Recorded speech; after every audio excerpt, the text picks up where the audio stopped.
დაახლოებით ანუ მოკლედ ინციდენტი დაიწყო იქიდან რომ ჩვენი თანამშრომელი ლევან ბერიანიძე და თანამონაწილე დააკავეს. ანუ გაქრა ჩვენ გვგონით იდგა და აღარ არის. პატრონს ვაკითხები სად არის არ არის არავინ არაფერი არ იცის. ანუ ინფორმაცია გავრცელდა რომ დაკავებულია შესაბამისად კიდევ ერთი თანამშრომელი და მე გადავედით ქუჩაზე გასაპროტესტებლად ჩვენი თანამშრომელი რატომა რომელიც იცემა ნუ არის დაკავებული და ამის შედეგად არ ქუჩის გადაკეტვა იყო საბაბი იმის რომ პოლიციის მანქანაში ჩაგსვეს.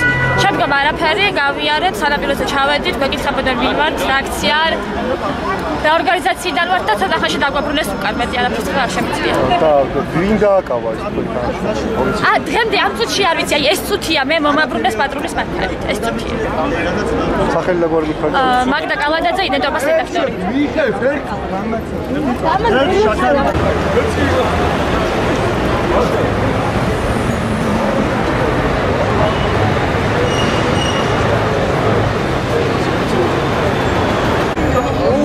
იმიტომ რომ როდესაც დაგეგმეს მიიღეს პასუხი ბათუმში 30000 კაცი გამოვიდა 100000 გადახდა. ეს ადამიანები ამ ეს აქცია რაღაც როდესაც მოდიხარ და ბანერი გიჭირავდა ეს მეტი ახაც გეივა